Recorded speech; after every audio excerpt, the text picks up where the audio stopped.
All praises to Yahweh Basham Yahweh Bahasham Rakakwadash. Double honors to the apostles and the elders of Great Millstone, and Shalom to the nation of Israel. And this is going to be a video on how women are starting to find out, or if they haven't found out yet, they're going to figure out that feminism and misogyny, feminism and misandry, right? Misandry is the hatred of men. They're going to find out that that's expensive, right? To be a feminist and expect that women are equal to men, right? And to expect that you can be in a society that's ultimately created and maintained by men for women, right? And Apostle Bar goes into how the metropolis is basically like a mother city or something like that. He goes into how ultimately these societies were made for women, right? Yet the women are proud, man. They don't think, you know what, we have to show respect to the people that made this, and they're starting to realize that being this way is expensive. And I saw a couple of things over the last couple of weeks where women are complaining about how men ain't approaching them no more, how men in the club are wanting to be treated like princesses, which ultimately just means that the men want respect, right? But that's how the women view it, that men are trying to be women now, right? But if a king was to be an ancient king was to be in their presence, they know to give him respect. When a celebrity male's in their presence, they know to give him respect. But you, as what they perceive as an average Joe, has got the nerve to want respect. Or you think you're a woman. If you, in their mind, are an average Joe, just a man that makes the average salary, maybe $5,000 above or below the average salary in whichever part of the country you live in. Oh, you want respect? How dare you? Right? Or you think you deserve something? Or you think you should get something in return for something else? Or how dare you? You want to be a woman? That's how they perceive it, right? And they're starting to realize that being this way, being a misandrist and a feminist is very expensive, man. Right? Isaiah chapter 32 and verse 9, rise up, ye women are at ease. Hear my voice, ye careless daughters. Give ear unto my speech. And all you women out there can give ear unto my speech right now. Or no, or don't. Right? Choose to listen or choose not to. It doesn't really make a difference either way. These words are going to keep getting said about you women until the kingdom arrives, because then when the kingdom arrives, we ain't going to have no need to say anything about you daughters of Zion anymore, because you're going to be righteous for once, just like how we're going to be righteous for once as well, right? But being a feminist where you think that you're equal to men, okay, you're equal to men. Well, now when it comes to paying for things, you have to pay for something as well. So when you go to a nightclub, now it's not free to get in no more. You have to pay money to get in as well, right? Otherwise, that's against feminism and that's against equality, right? Unless, of course, you women didn't really want equality and you wanted supremacy and was pretending like you wanted equality. But I'm sure you women wouldn't do something as evil as that. No, of course not. Of course you wouldn't. Women wouldn't be so evil as to pretend like they want one thing but secretly want another. So I'm going to take it as you women really wanted equality. So then here it is. You have to buy things as well, right? You have to pay. Put your hand in your purse and take and buy something other than nails, right? Which if you want to buy nails, go ahead. But you pay for them. Don't expect a man to pay for your £200 nails then. And all these madness that you want to put on your hands. Right? Don't expect the man to pay. When a man goes on a date, he's gonna go up and take you on a date based off what's financially viable for him. And if 50-50 works for him, well then guess what? He's gonna do 50-50. Right? Because he'll know that women like you, because he might have a friend that's a man that's more handsome than him, and he's heard from his friend that's more handsome than him that, mate, I don't pay these women nothing. I don't buy these women nothing. I don't buy these women nothing when I go out. Like, they be buying me drinks. They be buying me this. And he's like, oh, but that's not how they treat me though. So then they be like, you know what?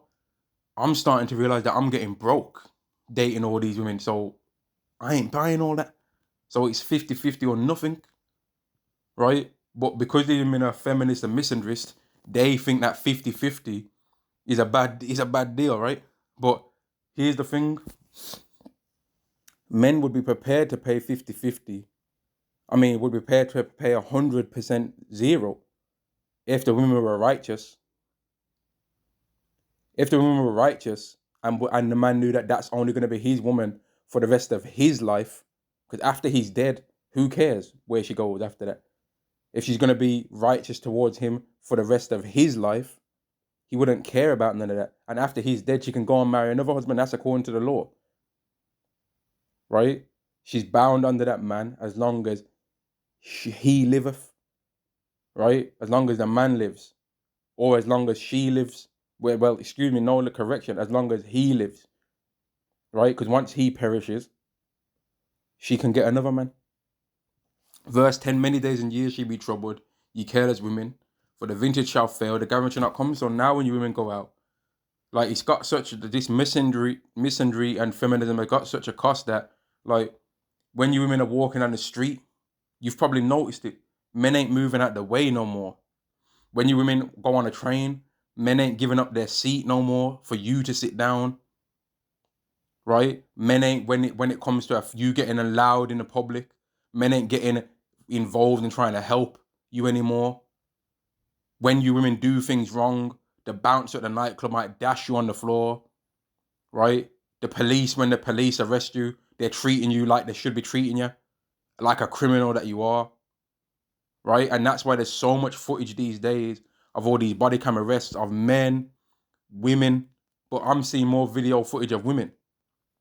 You female teachers are no longer getting away with sleeping with your students like y'all have been doing, but now people are starting to bait you out. People are starting to snitch on what you've been doing behind the scenes, right? They ain't just allowing you to get away with it no more. Now they're like, "What? Hang on, you're not supposed to do that." Now they're starting to treat you like an equal, like you claimed you wanted, right? So this is the cost, right? Because you women did just like how Esau didn't think about the latter end of what he was doing to the Israelites. You women didn't think about the latter end of what you was doing, and this is the latter end. Now you're truly equal. Now you've got to go to work from the time you get your national insurance number until the time when you're an old age pensioner. So a good 50 years of just work and being not cared about when you work. The amount of money that you make ain't viewed as no crazy high amount, and nobody don't care. Nobody don't think it's special. They're calling it bare minimum. Right? Now you're having to get that because you want it to be equal with men, and I'm gonna go into more on how it's got a cost, but like everybody wanting to. I don't think you people out there actually understand these things. I've learned these things from being a Hebrew Israelite and really looking into these things, man. Right? But the reason why the rent prices are so high and why there's all these shared houses and all of these things is because women were so desperate to want to be single. So it's talking about they don't need men for this, don't need no men for that. So then the landlord was like, okay, ka-ching, ka-ching, oh, you want to be single? Okay. Well, I'm going to be able to raise this rent of this house up 50% now. Which takes me back to another point I was mentioning earlier, how women are obviously not good at maths and don't understand a good deal, because a 50% off on a sale is always excellent. If there was a coat, let there be a coat that somebody wants right now, and they look at the price and like, nah, I ain't buying that. Make that coat be 50% off tomorrow. I bet they buy it most of the time. I bet most people buy it, even if the coat's £400. Some people would be like, you know what? And I'm on about people in the world. Maybe an Israelite brother might be like, nah, I'm still not buying it. I'm gonna wait for 75% off or something. Get it for 100, or even less, more of a percentage off than that, 90 or something. But most people, if there was a price, something that's like £400, 50% off, they'd be like, man, I'm saving £200 here. That's 50% off. But women, when it comes to things in their life, they don't consider that. They consider that that's the same as paying all of it. Or so you're telling me I gotta pay half of all of this? Mate, I may as well pay all of it. And then when they're paying all of it now, that's when you catch these women on body cam arrest videos, running down the street, and the police officers' body cams rattling, and you're hearing that huffing and puffing. Stop running, stop running. She grips on the ground. She, I ain't even do shit. I ain't even do. And she's getting gripped up by the hair, dashed on the ground, tased. She's offering the officer her cheeks, which she's offered a couple of times before. And some officers said, yeah, I'll have a bit. Some officers said, nah, my camera's on. You should have told me before the camera was on and all that. And she was that's how they live their life. while at the same time talking about what they will and won't accept from men. But they'll accept giving up their body to a man to resist to not get a DUI violation and all that. Oh, how honorable you are, man. They'll go to Dubai and become a toilet, like, but they're so honorable to be in front of men talking about what they will and won't accept, though, innit? They'll try and give a man a fake rape charge, but they're so honorable and such good people, and men are dogs and men are this, but they'll put a fake rape charge on a man and say that's what he deserves. But then, okay, what do you deserve for you doing that to him then? If that's what he deserves, what do you deserve now that you've did that to him? And they'll think nothing. They'll think I don't deserve nothing. Oh, I did this because he made me feel like, okay. Well, then after you've did that to him and you've made him feel like something, now what is it that you deserve from him for making him feel some kind of way? And they'll never answer these questions because they want to rig the game, just like how Esau wants a rigged game. And just like how racism has had a cost to Esau, Edom, feminism and misandry is going to have a heavy cost to you women. You're going to be lamenting for the teats, for the pleasant fields, for the fruitful vine, just like the scriptures say. Verse 11, tremble you women are at ease. Be troubled ye careless ones, strip you and make you bare. And gird sackcloth upon your loins. They shall lament for the teats, for the pleasant fields, for the fruitful vine. One of the fruitful vines and the pleasant teats that they're longing for is that nightclub life. Because a woman, listen, man, I don't care how handsome you think you are as a man out there, man. The most beautiful woman in the nightclub is the superstar of that, or used to be anyway. Right? Or used to be. Because they can go, like a extremely beautiful woman can literally, or used to, and really even still now they can literally go anywhere in this world and some man somewhere is going to buy them things. But the extreme there, the Lord's coming, where that's not even going to be happening because they ain't going to be nowhere to take them for starters. Everywhere is going to be destroyed. There ain't going to be no nightclub to take them. There ain't going to be no restaurant. You ain't going to be able to go Shard. You ain't going to be able to go Brindley Place. You ain't going to be able to go, I don't even know, none of the Sunset Boulevard. I don't even know none of the places in America, man. You ain't going to be able to even go none of these places, man. You ain't going to be able to go Nobu. You want to go Nobu in that day? Nobu. You ain't going to be going. You ain't going to be going nowhere. A man should desire to go into a city and should not be able. A woman shall desire to go into a city and she ain't going to be able either. Verse 12, they shall lament for the teats, for the present fields, for the fruit of a vine. They're going to be longing for when men used to make them feel good. Damn, girl. Damn, that's a fat. Damn, that's a, oh, damn, shuggy doogie. Oh, and all this. Oh, man, the ting around, you see? All them Benjamites. Oh, man, y'all ting fatty. And all that. Mate, that's not going to be happening no more. All that dirty black man that y'all talk, where the big Caribbean man's lusting after your ear, baby girl. Come here. I'll see why y'all say. They ain't going to be none of that. Ain't gonna be none of them chavs, fuck, you know, she's fit as fuck, mate. Ain't none of that. Ain't gonna be none of that. And the men are gonna look at them and be like, they're gonna look at the woman and be like, man, that's gonna be expensive for me to talk to her, because the first thing she's gonna be expecting is for me to pay for that stupid £200 nails, that stupid makeup foundation and all that stuff that she's got going on. She's even gonna want me to buy a shampoo and conditioner. Then she's gonna want me to pay all of her rent.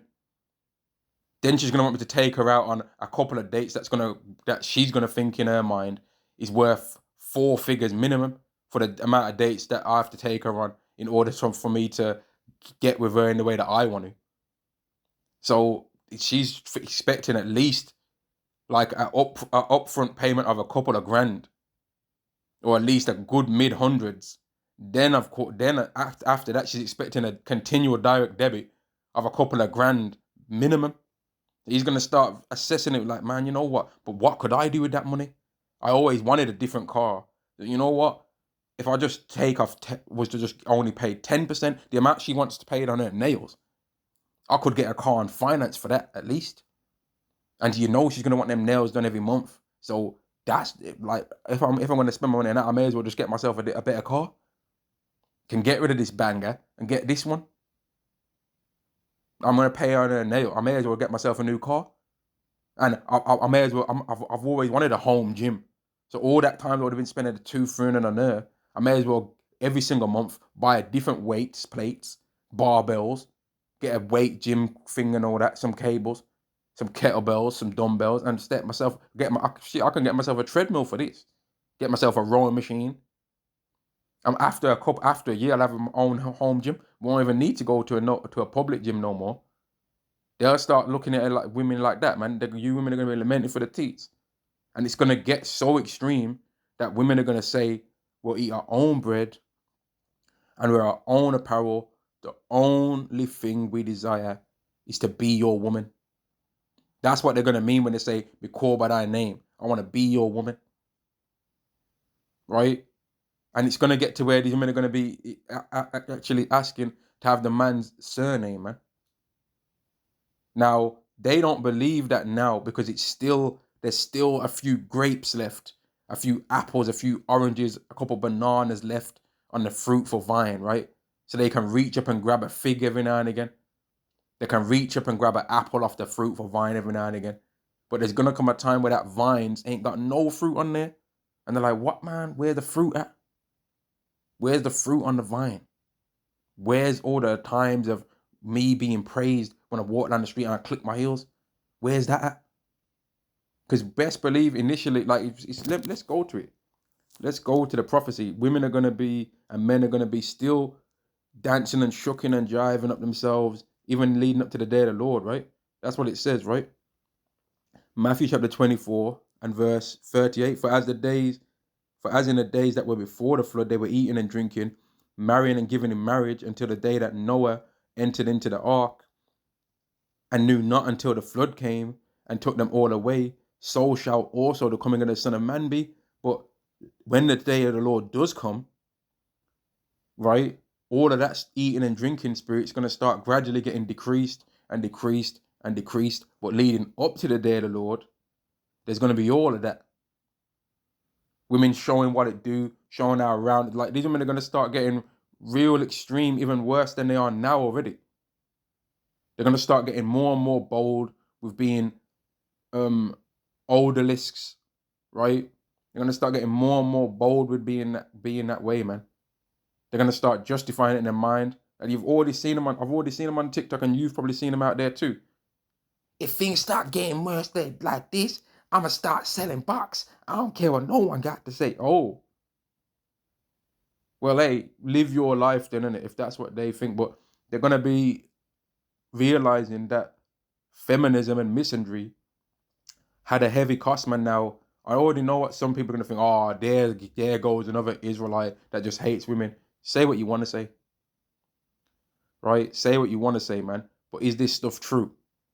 You women are going to realize in a heavy way that misandry and feminism has got a heavy, heavy cost, right? It takes away a man's care to protect you. With how proud I see women go on in this world these days, if I see them getting into a situation in public nowadays, I don't think, man, why is that man picking on that woman? I think, man, what did she say to make him go on like that towards her? If I was to see a man and a woman getting into a fight, I'd think, man, she must have really said something to get him hyped like that, man. I wonder what she did. I wonder how badly she deserves that ass whooping. That's what I'd think. I wouldn't think, man, so I'm going to step in, I'm going to grab his right hand, twist him round, throw him on the floor with a judo sweep and say, "How dare you put your hand on a female like that?" And I'm going to hold him down there and I'm going to apply a citizen's arrest. I'm going to apply a citizen's arrest and wait for the police to come. And then I'm going to tell him everything I saw and be like, "Officer, there was just a beautiful woman standing there by herself. And this madman toxic masculinity came over.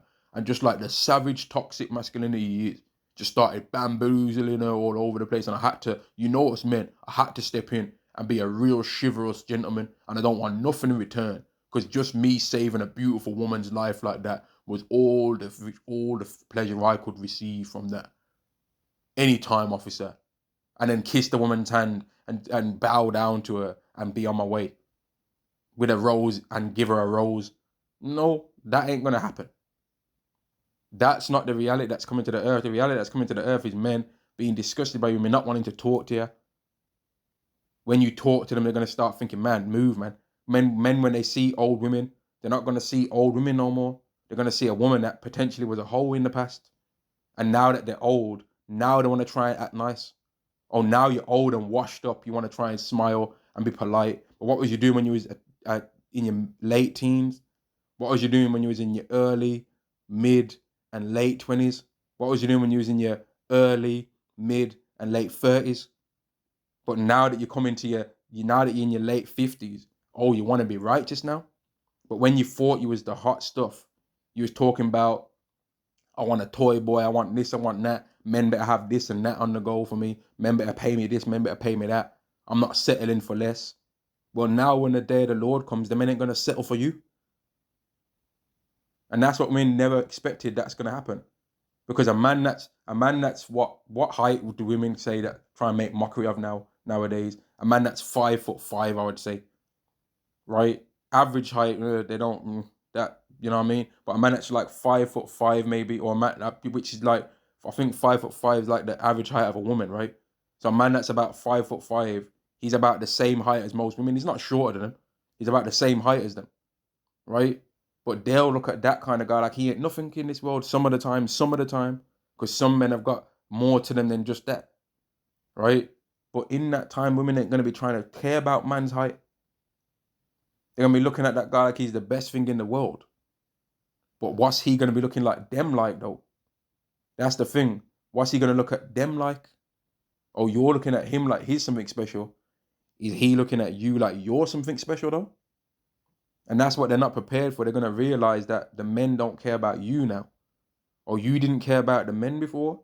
Well, okay, now they don't care about you. Feminism and misandry has got a heavy cost. It's going to have a heavy cost, man. I mean, let's go to some more parts in the scriptures. Right, it's going to have a heavy cost. Right now, women are undefeated. A nightclub, you can't compete with a woman in no nightclub. Even if you're the owner, you'd really struggle to compete with a woman in a nightclub, because guess what? She can come out of your nightclub and go into another one. You ain't the only show in town. She can go out that nightclub and go to the next one. I'm on about an extremely beautiful woman. But those extremely beautiful women, they're even going to be humbled in the time that the Hebrew Israelites have been prophesying about and predicting is going to happen, man. Being that extremely beautiful ain't going to mean nothing. Oh, you're hot. You don't look as good as you used to. Where's the food at? I'm hungry. I don't care about how hot you perceive you are. I'm looking for food right now. I don't care about what you think you look like. That don't really mean nothing right now. I'm hungry. I'm starving. If I don't eat in the next couple of minutes, I might drop dead. I haven't ate for a couple of days. I don't care what you look like. In fact, get away from me. You're a burden. You're going to make too much noise. If I need to run away, you're going to be too slow, right? If men think that me and you are together, they might try and think that I'm an easy target instead of me being by myself. I'd rather be by myself in this time. Because let's make no mistakes, right? And this is just the cold, hard truth. A woman and children in the day of the Lord, unless they're of the elect, right, are a burden. Women and children joining a group of men is going to be more of a burden than a help in that time. Because what's a woman going to do besides want to sleep, besides be able to be slept with and had sex with? What's she going to do, really? Oh, she going to cook, mate? People are going to be so hungry in that time, they ain't going to care about no seasoning. Just burn the food that is cooked and stuff it down your mouth, man. It only use seasoning. You ain't gonna have no time. Oh, it's not seasoned right. People aren't gonna care about no seasoning and that. They're gonna char it off, make it be burnt enough that it's edible, that it's cooked. All the bacteria is gone, and they're gonna eat the food. They're not gonna care about nothing else. They ain't gonna care about it's not made to my taste. Mate, people are gonna be too hungry to care about that. People ain't gonna have enough time available to think about luxury, which is where women flourish. Women flourish in times of luxury, man. In times of necessity, that's the man realm. In times of war, that's the man realm. In times of chaos, that's the man realm. And that's why every single time you see a fight break out in a nightclub scenario, in a train, anywhere that there's chaos, anywhere there's anything bad happening, women are screaming. They ain't doing none of that sass. They ain't saying what they will or won't do. They're screaming and expecting help. Every time, everywhere in the world, man. Even women that were supposed to be the ones that are helping. There's plenty of videos on the internet where female police officers, right, getting, like, I don't think I've ever seen a video, right, and if you have seen it out there, put the link up, man. I don't think I've ever seen a video of a female officer arresting another female by herself without a man getting involved. I don't really believe that they have the physicality to do that. But a man has the physicality to arrest another man without help from a woman and without help from another man. But I don't think I've ever seen a female woman officer arrest another female criminal that's breaking the law by herself. The female officer is almost always helped by the male officer. Almost always. And when these female officers get into a fight and might get baxed in the face, they're out of commission. Now the men have to step in and bring us some masculinity up in that situation, man, and tame the situation. The women rarely ever are able to do that, man. Rarely ever. And if the man decides to ever, if a man or woman decides to ever resist arrest, the arrest is getting resisted. But that's not said for when a man tries to resist an arrest, or a woman tries to resist arrest against a male officer, though, is it? No, it's not. 2 Letter chapter 16 and verse 33, the virgins shall mourn, having no bridegrooms. You women are going to lose out on having men. The women shall mourn, having no husbands. You men are going to miss out on the men that you got now. There's going to be low availability of potential men, and there's going to be low availability of the current men that you have now. Their daughters shall mourn, having no helpers. The men that help your daughters, the fathers and all that, the people that help your daughters, the people that allow the society to flow right now so where you women can say you don't need men, or those same men are going to perish. They're going to be unalived in a multitude of different ways. The sword, pestilence, plague, destruction, teeth of wild dogs, unaliving themselves, stress, heart attacks, all manner of ways. And you women are going to realize, man, all the things that we were saying about men was just talking. Because without these men around, we're nothing. You're going to realize a cold, hard truth that misandry and feminism had a heavy cost, man. Just like how right now in America, all you Edomites are starting to realize that your racism had a cost. And that you was trying to get rid of DEI and all of these things, but you was on that. You was trying to get rid of all these government things, but you was on it the most. But you somewhere along your lines thought that there was going to be like, don't worry, wink, wink, we're going to get rid of all of this DEI for them only and not you. Don't worry, we'll give you some on the back end. No, you asked for it. They're going to take it away from everyone. You as well, man. Sometimes in life, a person asks for something and they asked for more than they could ask than they wanted, man. Like, for example, there's certain times in this world where a bully just won't leave somebody alone, man. Right? And he thinks, you know what, I'm going to boy this person up, man. I'm going to school them, yeah. And they take it as though that person's silence and that person's being humble means that the person's scared of him. It means that the person can't do this or can't do that, or they're scared. And then they keep pushing it. They keep pushing it. They keep pushing it. And then when they find out what that person can do, they're like, man, I should have left him alone.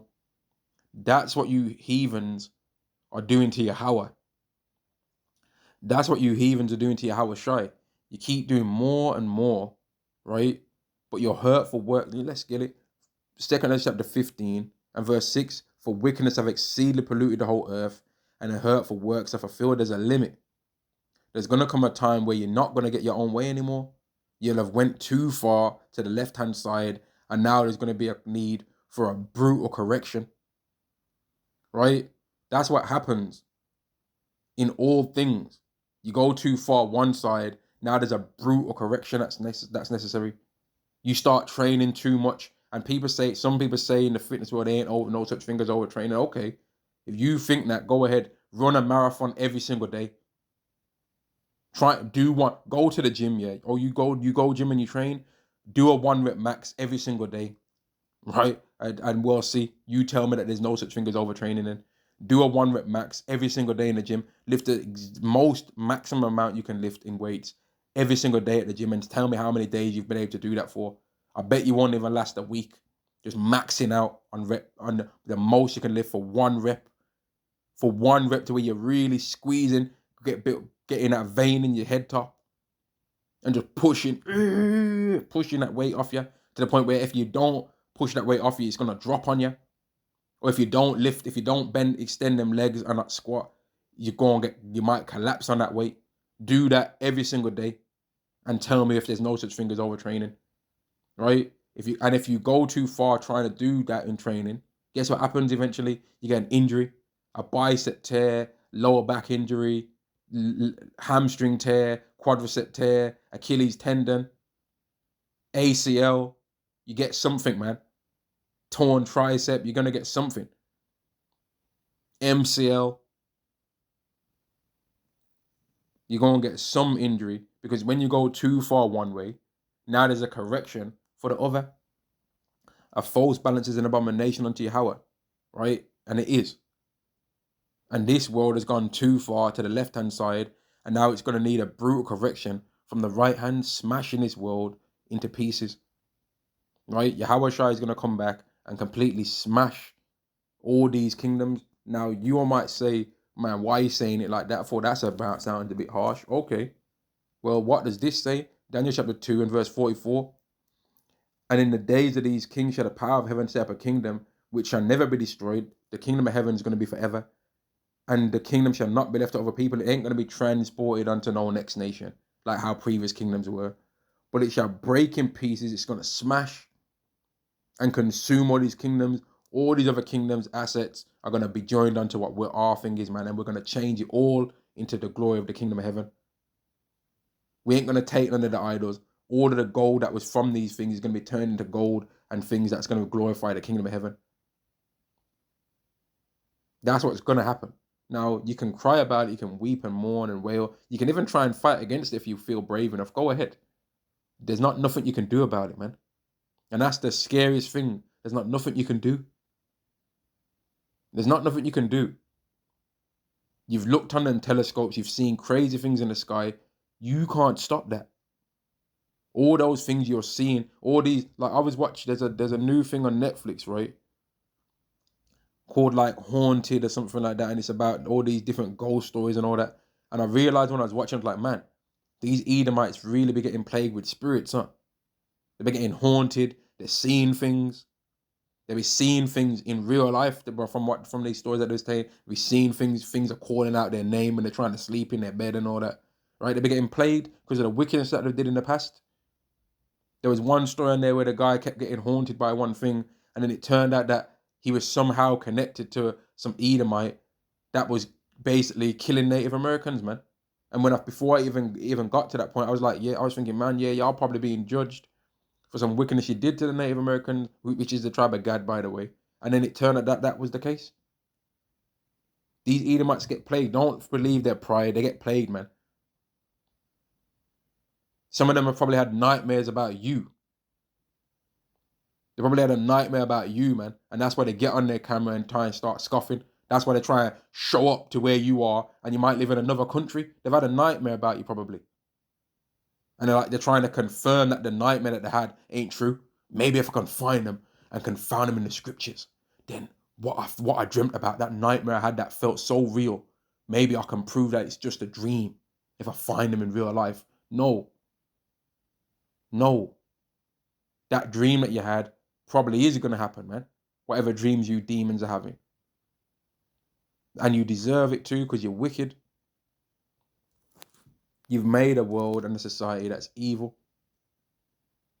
And that's the society that's corrupted these women, man. You've even destroyed these women. But you're both to blame, though. Because the women ain't exempt just because you deceived them. No, the deceived and the deceiver are Yahweh's. So if you'd been deceived, Yahweh wanted you to be deceived. Micah chapter 7 and verse 8. Rejoice not against me, O mine enemy. When I fall, I shall arise. When I sit in darkness, Yahweh shall be a light unto me. I will bear the indignation of Yahweh because I have sinned against him. And we did. So we understand that, you know what? Okay, women don't respect us in this world. You know what, man? Maybe they shouldn't respect us in this world. Okay, women don't think that we're this and that in this world. Okay, you know what, man? Maybe we don't deserve for them to think that. Maybe we don't actually deserve to be respected in this world, man. Maybe we deserve all these things that happen to us, you know? Maybe, but it don't feel nice. But you know what, man? Maybe we don't deserve it, you know? Oh, we wanted this and we wanted to be that. Well, do we actually deserve to be that or this? No, we don't. All right, we actually don't deserve it. So, okay, we'll bear the indignation. We'll accept that. But are you people out there gonna accept your indignation, what's coming for you?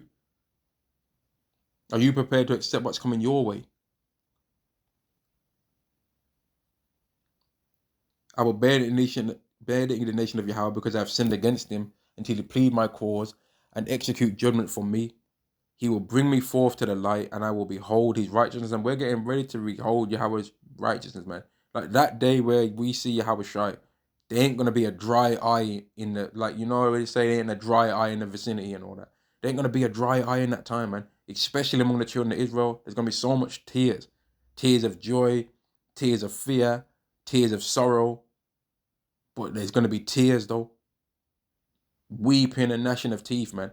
Because he's going to be like the most amazing thing that a human eye has ever seen, man. He's gonna be amazing to look upon. And it's gonna be like he's gonna be all the evidence a man could need to be like, man, okay, I was doing this all for a reason. See, that's the reason why I did all of this. Right? Verse 10, then she that is my enemy shall see it, and shame shall cover, which said unto me, where is Yahweh thy power? Mine eye shall behold her. Now she shall be trodden down as the mire of the streets. Now, that's for you women out there, man. You're gonna see the cost of all your feminism. Now, I want to get this scripture based on me talking about Yahweh Shai again. Wisdom of Solomon chapter 12 and verse 17. For men will not believe that thou art full of power, and women too. When women won't believe that Yahweh is full of power, thou showest thy strength. That's when Yahweh starts to humble people. When they think, man, okay, the children of Israel ain't this, the children of Israel ain't that. Yahweh ain't this, Yahweh ain't that. Yahweh Shai ain't gonna do nothing. That's when Yahweh's like, okay, you think I ain't gonna do nothing? Watch this. I'm gonna show you what I can do. And humble your pride, man. Thou showest thy strength, and among them that know it, thou makest their boldness manifest. That's when Yahweh does his best work, man. When people don't think he's going to do anything. So when the enemy comes in like a flood, exuding the most pride, that's when Yahweh is going to humble these people and show them, don't even ever dare fix your mouth to say anything about me like that. When you go to Ezekiel 35, it goes into how all the boasting that Esau has did against the Israelites is ultimately a boast against Yahweh. And you know what? Since I've said it, why don't I just show it? Because I know where it is, right? I know where it is. Ezekiel chapter 35 and verse 12. And thou shalt know that I am Yahweh, and I have heard all thy blasphemies, which thou hast spoken against the mountains of Israel, against the nations, the tribes, the people of Israel, right? Saying they are laid desolate, they are given us to consume. And that's what you people think. And that's what the woman thinks as well. The men are supposed to do this. You're the man. You're supposed to dive in front of a bullet for me. You're the man. You're supposed to pay everything. You're the man. You're supposed to not expect me to do nothing for you. Oh, you want to be a woman, do you? I'm a woman. I'm just a girl. I'm not supposed to expect. Okay. Nah. And that's why everyone in this world, they really think they can just, like, it's become socially acceptable to just disrespect a so-called black man and say whatever you want to say against him, man. Even a handsome one, even a rich one. There's a particular Jake right now in this society, right? I think he might be Absalom, man. I'm gonna keep it real. I think that Jake could potentially be Absalom, right? And he just be walking and stepping anywhere. Women just be going up to him, throwing themselves at him. He's tall. They just be throwing themselves at him all the time. And I'm like, right, is this guy Absalom or what? Everyone wants to be his friend. But then there'll be women that are actually not even really attractive and would think that they're better than the average man, that actually think that they got a chance with this guy. But they should actually not be that bold to think they got a chance, though. They should actually be able to assess that they're not on the levels. But they don't assess that. They actually really think they got a chance. And among our nation, that particular individual would be considered a handsome person. But there'll be women that are actually not even considered attractive like that. And they think that that's an equal. Because it's been socially acceptable to think that the so-called black man ain't really nothing to be desired that much, when that's not the truth, though. And then if the relationship don't work well, I'm going to accuse him of this, I'm going to accuse him of that. I'm going to say he did this. It's become socially acceptable to say that. It's been socially acceptable to treat us like we ain't nothing. And it's going to end one day, man. And you people are going to find out you messed with the wrong people. Now, right now, it don't seem that way. But a day is going to come where it's going to be proven that that is the way it is. The day is going to come where that's going to be all the proof you ever need, man. And you're going to find out and you're going to be like, man, we should have left them people alone, you know. We should have left them alone. We shouldn't have treated them like this. We should have humbled ourselves down. You're going to realize that. It's going to take some time, but it's going to happen though. Verse 13, thus with your mouth you have boasted against me. So every time you people disrespect Yahweh, disrespect Yahweh, us the Israelites, you're disrespecting Yahweh Shai, and then you're disrespecting Yahweh as well. And that goes for you women as well. Every time you women disrespect the men of your nation, the Israelite man, you're disrespecting Yahweh Shai, and you're disrespecting Yahweh as well. And then you're disrespecting your men as well, who are going to be the rulers of the next kingdom. So if you think you're going to be getting first wave privileges of wives with all the disrespect you're showing, no, you're not going to be. Now, right now, here's the thing. If you could see the proof of it, you would show the respect. Because when you women see a man that's got money and you know for guaranteed he's got money, he's for guaranteed for certain he's got all the things that you want because he's famous or whatever, and you know that there's proof financially that he has all the things you desire, and that he's everything else physically, you can see the proof and the evidence. He might have dated one of your friends, he might have did this, did that, and you know for certain that he's got these things that he looks like he has. You show him the fake respect of this world. You're not truly respectful to him. You show him the fake respect as long as he's prepared to perform the way how you want him to. But when it comes to the men that Yahweh has chosen, you don't understand that you're supposed to show them respect. And at the time's going to come where the people that you show respect to, their way is going to perish.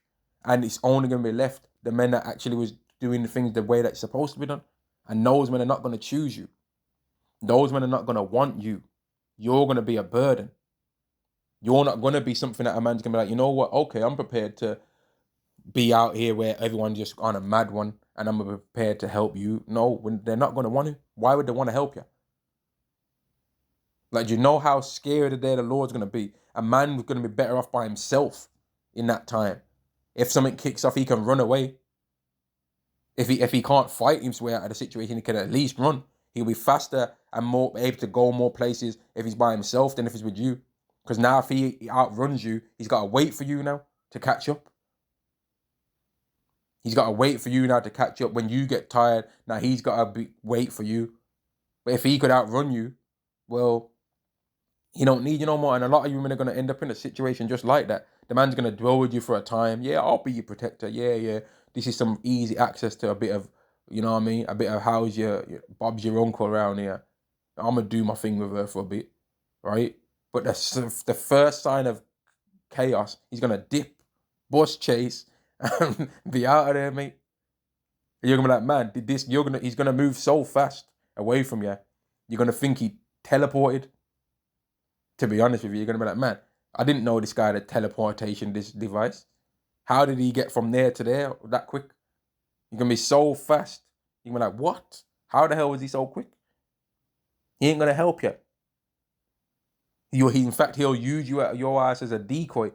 Okay, if they get her, then they're not going to be chasing after me because they'll have got one of us at least. So he might even trip you over.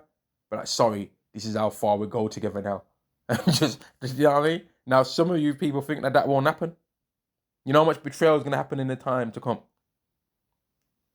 You know how many women are going to try and think they can try and leave their man that they're with now to try and get with one of the men of the elect? Nah, that's adultery.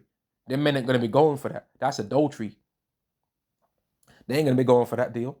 Because them accepting that deal would be them accepting adultery. Like, imagine. Like, I don't think that Yahweh is going to allow a man to do this anyway. Oh, a woman's with her man and she realizes that another man's of the elect and that he's just getting through all these things, and she just says, I'll eat my own bread and wear my own apparel, only let's be called by your name. But who's that man behind you? Oh, that's my ex. We've been broken up. We broke up in the day of the Lord. Oh, really? Well, I'm not accepting you either because that's adultery. You ain't about to mess up my salvation. Back up, man. That's adultery. Don't try and test whether we understand whether we're really down for the laws of Yahweh or not. That would be adultery. Oh, but come on. He's a bum. He's not a real man. Okay. But he was a real man before the day the Lord kicked off, though, wasn't he? When it was about going to restaurants and shaking your tail feather in a nightclub and shaking booty cheeks and going on holidays, he was a real man then, right? So let him be a real man now. Move, man.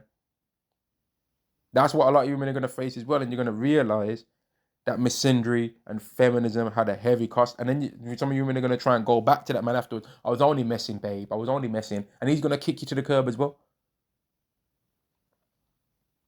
And then you're going to have no man in that time, man. Which some of you women are already realizing that now. You're divorcing your husband thinking that the grass is green on the other side. And then you're finding out that actually it's not green. It's dirty as hell. Yellow, decayed grass. With no nutrition in there, man. Now, some of you women might think, and some of you people out there might think this is a rant at women. Oh, this guy hates women, you know. This guy hates women. I think this guy hates women, you know. All right. Is the stuff true, though? This is going to happen to them. These events are going to happen, man. The day of the Lord is not, like, the day of the Lord is a time that even the strongest of men are going to be catching hell out here, man. Amos chapter 5, verse 18. Woe unto you that desire the day of Yahweh. Now, we all desire the day of Yahweh as Israelites, but we also understand that the day of Yahweh is a time where you're going to be tested in every particular category of yourself. You're going to be tested in an extreme way, right? You're going to be tested. Or you think you're a tough guy? Okay, we're going to see. After a few months, after a few days, after a few minutes, whatever length of time the day of the Lord lasts. Oh, you think you're a tough guy? Okay, let's dwell in the day of the Lord for a few seconds and tell me how tough you are.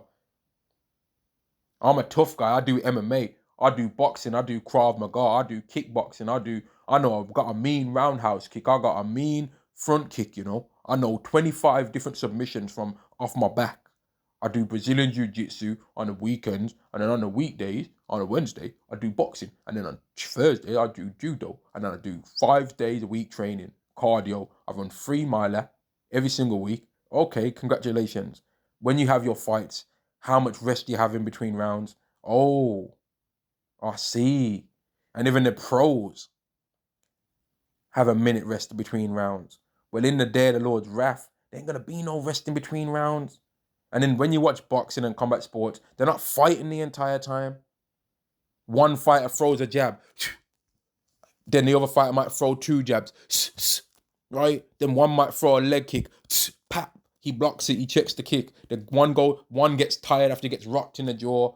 Tries to go for a takedown and he just lies on him. No, in the day of the Lord, it's not going to be fighting like that. You try and do the takedown. Another guy runs over with a brick in his hand. Clap. Now you're scuffling and rumbling around because one of them's got a weapon. And now that rumbling around is might be lasting about 10 minutes. It's going to be them long Day Live fights, man. If you ain't watched that movie, if that fight scene in Day Live, that's the kind of battle it's going to be. Continuous intensity of fighting. Not no, oh, I'm a jab, then I'm a circle around the ring for 5 minutes, for 5 seconds, and I'm going to get tired. It's the last round now. I'm going to start waving my hand in the air like Ali, Boumaier and that. And I know I'm going to win on points now. So, and then after that, after the bell, we're going to go to the judges' scorecards. No, in the day of the Lord's wrath, there ain't going to be no judges' scorecards. All you tough guys out there that think you've got what it takes at the day of the Lord. No, you ain't got what it takes neither. The day of the Lord's about faith. It's not about, MMA and I can make a flint knife and I can make a fire in the woods and I know how to vacuum pack beef jerkies. And I've got a little farm, a little ranch that no one knows about. And I've got a little getaway house in the midst of the woods. And I've surrounded it by bushes like the house in the movie The Children of Men. So no one's going to find me. They found it in that movie, didn't they? They found that man with that little hideaway in the woods where he used to sneakily pull them twigs away and then branches and then get through. They found his house in that movie, right? And they'll find yours too. You might accidentally slip up one day and they smell that roast chicken in the air. Yeah, because you got too carried away and you start cooking outside. You start cooking and like, oh, someone's cooking. I think someone's having a roast and they're gonna show up there, man. Oh, someone's laughing too loudly.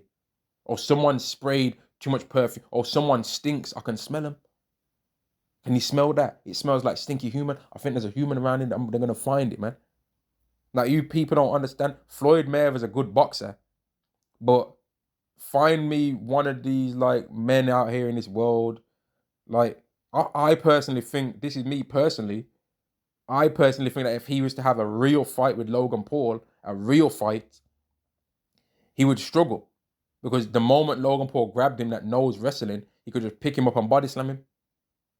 And you've got this one guy out there, this YouTuber Bradley Martin, that he's always talking about, oh, I'm 260, bro. And he's kind of saying it jokingly, but in a real sense, he would be able to actually hurt quite a few people that are them small middleweight, like, well, not middleweight necessarily, but like the smaller featherweight, lightweight boxers and all that, man.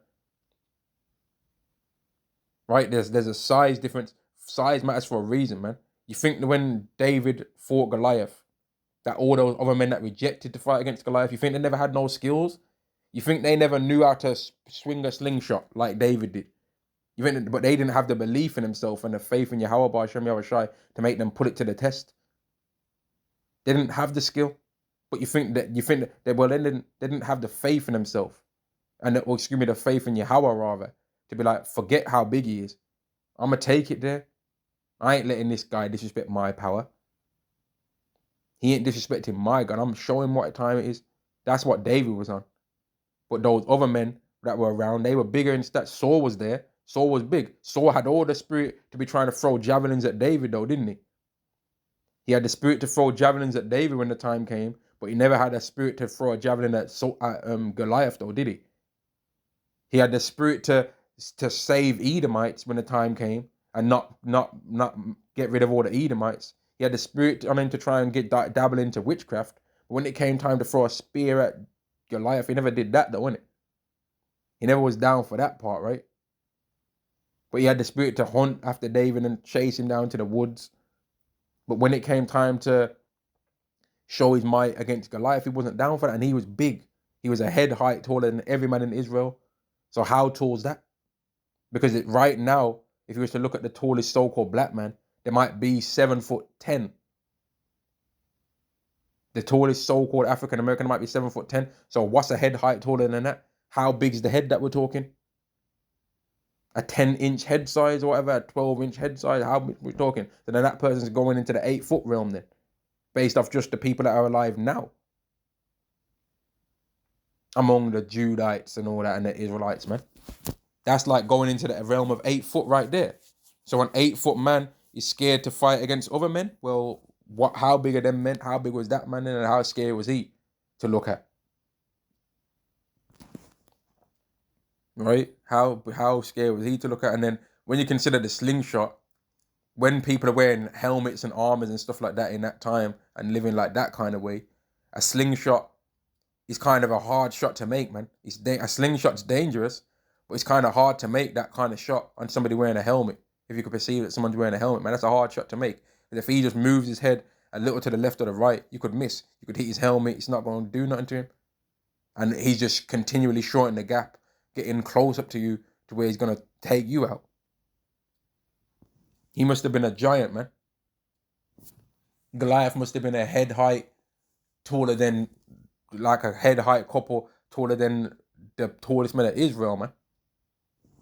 He must have been real intimidating to make all those strong men of Israel. If you consider all the people of our nation now, how strong and amazing they are, things physically, where they would have been more amazing in the past.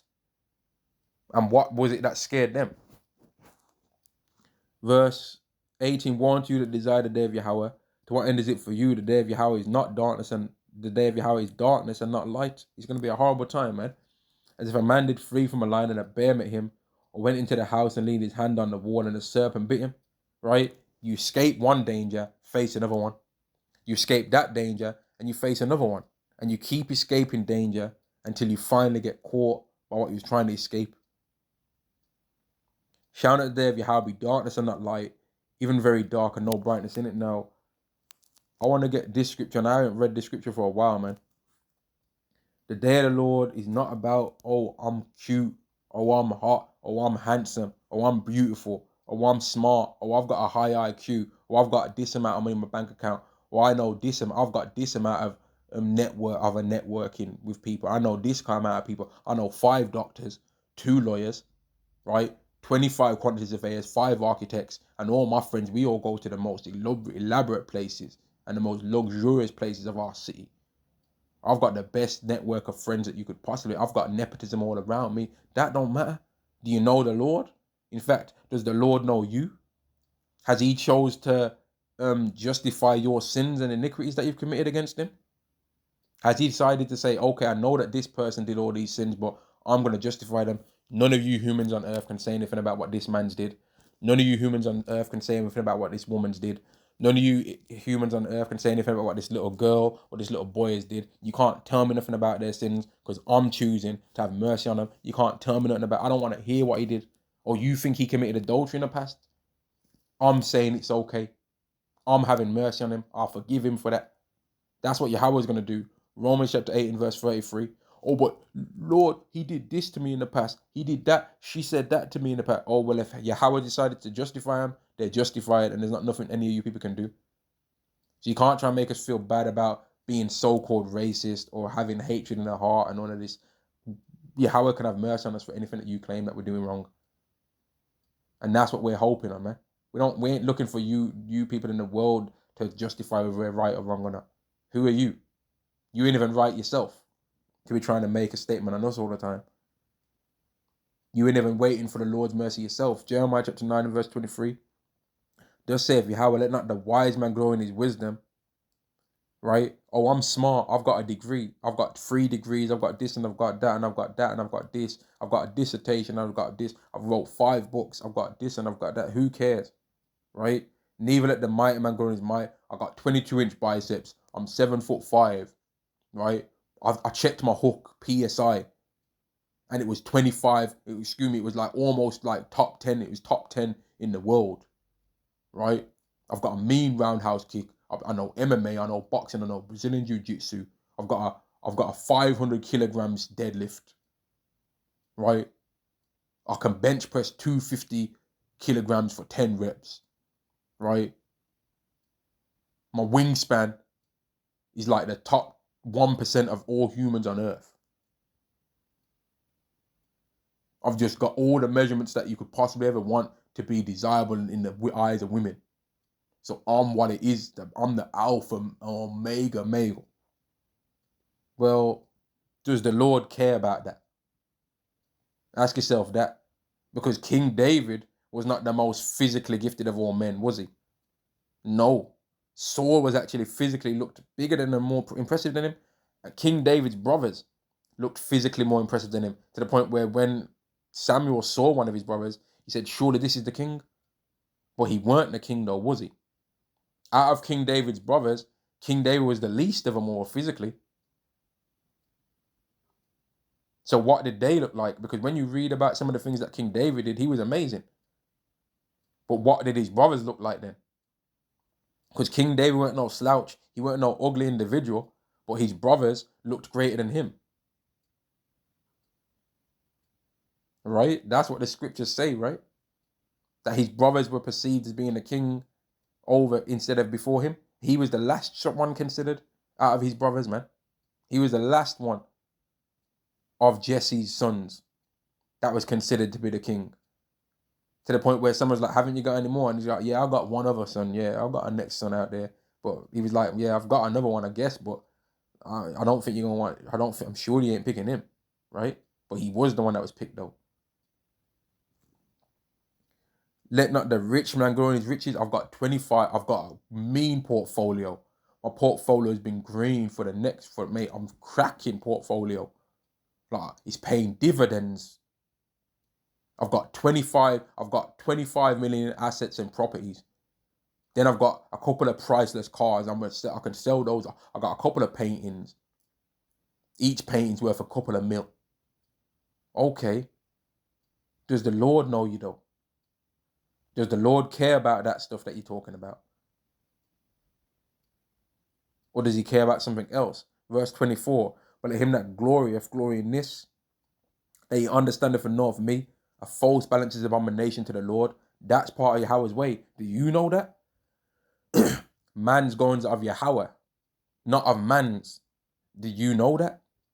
Yahweh hates and loves. Did you know that? Yahweh predestined all the things that are taking place on the earth before we were born. Did you know that? Because that's the kind of things that's acceptable in the eyes of the Lord. Lineage is decided by the Father. That's how Yahweh designed it. Did you know that? A man is designed to have multiple wives. That's the way Yahweh made men to be. Did you know that?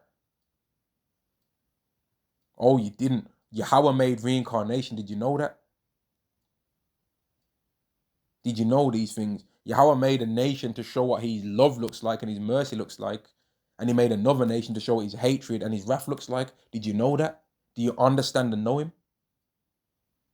Did you know these things? Or is your whole belief system unproven that we ain't the Israelites? Yahweh made us the Israelites, not because we're special and superior over anyone, just because he decided to make a nation that's special and superior over everyone. But it's not of their own self. It's not nothing that they did that made them be that way. He just decided to do it because he wanted to. He wanted to make a world where he had a special people above everyone else.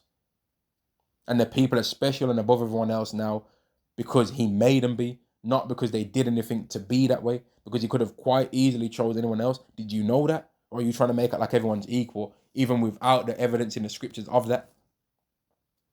Do you understand and know Yahweh, right? That he's Yahweh, which exercise loving kindness, judgment, and righteousness on the earth. The judgment involves people getting destroyed.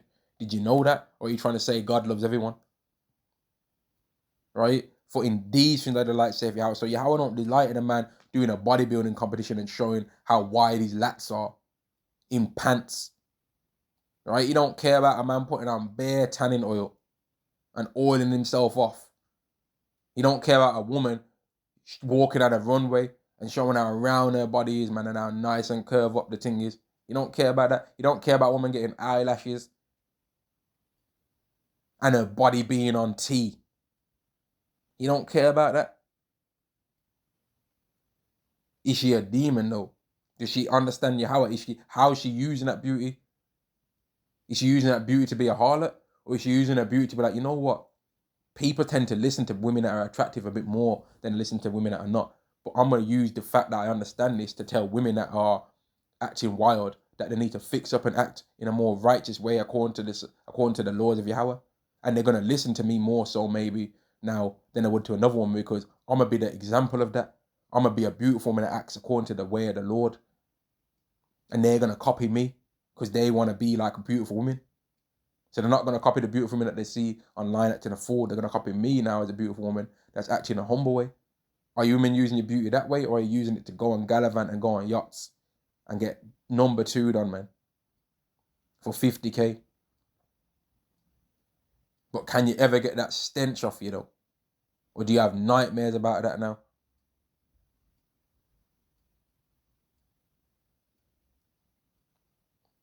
For in these the light, saith Yahweh. Like, I'm gonna end the lesson there anyway, man. I just want to do a video on how you women are gonna realize that feminism and misandry had a heavy cost, man. And I'm gonna end the lesson there. All praises to Yahweh Ba'Shem Yahweh Shai, Ba'Shem Rakak Wadash. Double honors to the apostles and the elders of Great Millstone, and Shalom to the elect to the nation of Israel. Shalom.